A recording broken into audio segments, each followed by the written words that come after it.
The historic city of Magdeburg, Germany, known for its medieval architecture and rich heritage, had transformed into a winter wonderland in December 2024.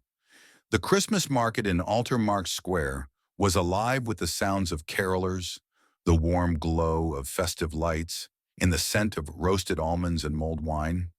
Families, tourists, and locals had gathered to celebrate the holiday season, unaware that the night would soon turn into one of the darkest in the city's history.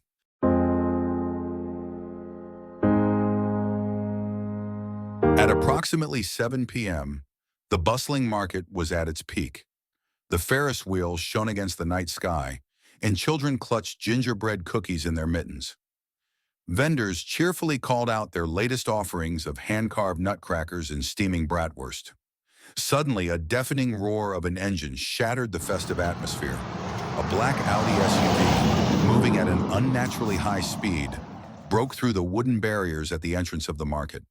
The vehicle accelerated, plowing directly into the dense crowd.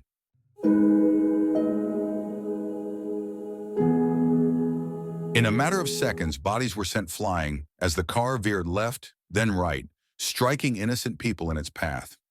A family of four enjoying roasted chestnuts was torn apart as the father, attempting to shield his daughter, was crushed under the weight of the vehicle. A group of teenagers capturing festive selfies screamed as their friend was thrown onto the hood of the car before falling lifeless onto the cobblestone street.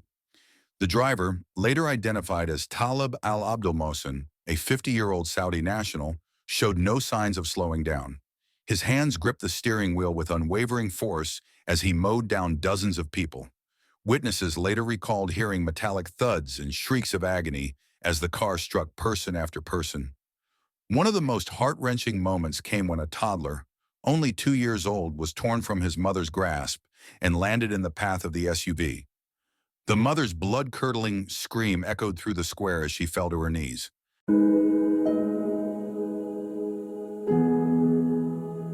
As the vehicle neared the St. John's Church, it struck a heavy stone bench, causing its front wheels to lift momentarily off the ground. This sudden impact forced the car to lose control and crash into a wooden stall selling handcrafted ornaments. Within seconds, armed police officers and market security swarmed the vehicle. Al-Abdul Mohsen remained in his seat, motionless, gripping the steering wheel with an eerie calm.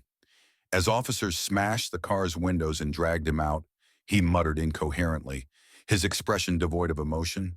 He was immediately handcuffed and subdued as paramedics rushed onto the scene. The injured lay scattered across the market, some moaning in pain, others eerily silent and still.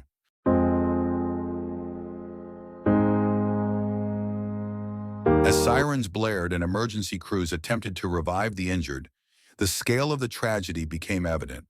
At least 2 people, including a child, were confirmed dead on the scene. Over 60 others sustained injuries, ranging from broken bones to critical internal trauma. Hospitals in Magdeburg were soon overwhelmed as paramedics transported victims to emergency rooms. A makeshift memorial soon formed near the site, where hundreds of people placed candles, flowers, and stuffed toys in memory of the victims. The once joyful market now stood as a symbol of horror and sorrow, its festive lights dimmed by the weight of the tragedy.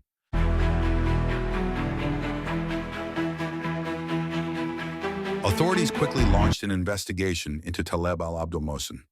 Initially a medical professional who had come to Germany in 2006, he had since become radicalized and deeply involved with far-right political groups.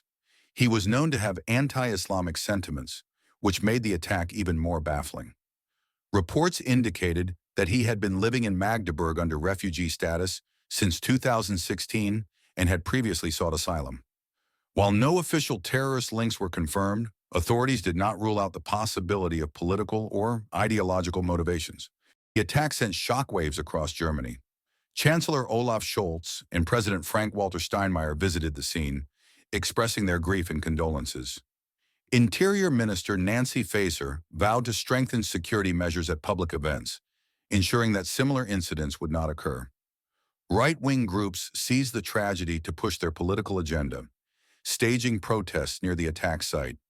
Demonstrators carried signs demanding remigration and chanted slogans like, "Wir sind das Volk," "We are the people."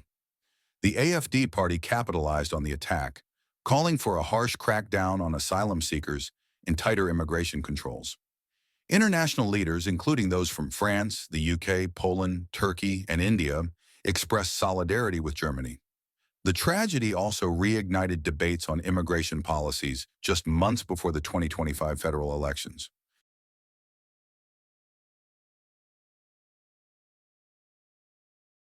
The Magdeburg Christmas Eve attack left behind not only physical devastation, but also deep psychological wounds. Survivors, haunted by the screams, the sirens, and the sheer horror of that night, struggled to make sense of what had happened. As the new year approached, Germany mourned, reflected, and vowed resilience. The Christmas market, once a symbol of joy, became a site of remembrance, where families lit candles for those lost and prayed for a future free from such senseless violence. The festive spirit of Magdeburg would return, but the scars of Christmas Eve 2024 would never fade.